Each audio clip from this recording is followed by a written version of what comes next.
কলিজা এভাবে রান্না করলে কলিজার ভেতরে কোনো প্রকার মাটি মাটি গন্ধ থাকবে না আর খেতে হবে দুর্দান্ত। যারা খেতে পছন্দ করে না তারাও বেশ মজা করে খাবে। প্রথমে চুলার উপরে একটি প্যান বসিয়ে নিয়েছি, এখানে বেশ কিছুটা তেল দিয়ে নিয়েছি। এই তেলেই আমি পুরো রান্নাটা করে নেব। তো তেলের মধ্যে অল্প একটু হলুদের গুঁড়ো আর অল্প একটু লবণ দিয়ে নিয়েছি। এখন আমি আলুগুলোকে ভেজে নেব।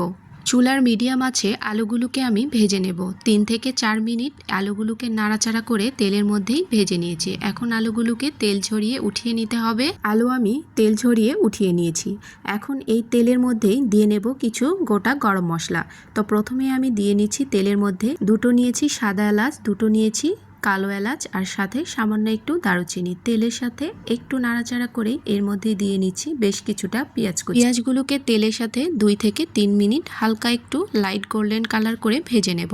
তো গোল্ডেন কালার চলে এসেছে, এই পর্যায়ে আমি এখন মশলাগুলো অ্যাড করে দেব। প্রথমে দিয়ে নিচ্ছি স্বাদমতো লবণ। যতটুকু আপনারা কলিজা এবং আলু নেবেন সেই অনুযায়ী লবণটা ব্যবহার করবেন। এরপর দিয়ে নিচ্ছি হলুদের গুঁড়ো। লাল মরিচের গুঁড়োর পরিমাণটা একটু বেশি নিয়েছি, ঝাল ঝাল হলে কলিজা ভুনা খেতে বেশ ভালো লাগে। সামান্য একটু দিয়েছি গরম মশলার গুঁড়ো। আদা রসুন বাটা দিয়ে নিচ্ছি প্রায় 1 টেবিল চামচের মতো। ধনিয়া গুঁড়ো নিয়েছি 1/4 চা চামচ পরিমাণ।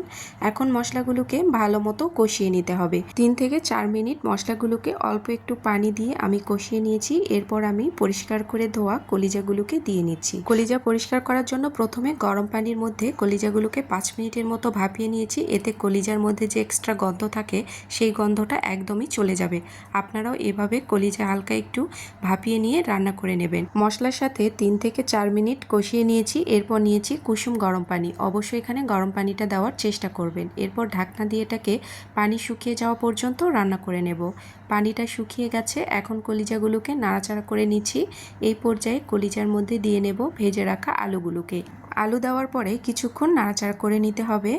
3 থেকে 4 মিনিট এটাকে আমি কষিয়ে নেব কলিজার সাথে। এরপর আবারও কিছুটা এর মধ্যে পানি দিয়ে নেব। আবারও বলছি অবশ্যই গরম পানি দেওয়ার চেষ্টা করবেন। ঠান্ডা পানি দেওয়ার ফলে কলিজাটা আবার শক্ত হয়ে ওঠে, আর গরম পানি দিলে কলিজাটা সুন্দরভাবে রান্না হবে। তো এই পর্যায়ে দিয়ে নিচ্ছি আবারও কিছুটা পানি। এরপর ঢাকনা দিয়ে আবারও এটাকে 5 মিনিটের মতো রান্না করে নেব, যাতে আলুটাও পুরোপুরি সেদ্ধ হয়ে যায়। এই পর্যায়ে দেখুন আলু এবং কলিজা দুটোই পুরোপুরি। এই পর্যায়ে আবারও কিছুক্ষণ আমি আলু এবং কলিজা দুটোকেই কষিয়ে নিয়েছি। তো দেখুন পানিটা একদমই শুকিয়ে গেছে। আমি এটাকে আরও কিছুটা মাখো মাখো করব। এই পর্যায়ে আবারও কিছুটা গরম পানি দিয়ে নিচ্ছি। আমি এখানে 1.5 কাপের মতো পানি দিয়েছি।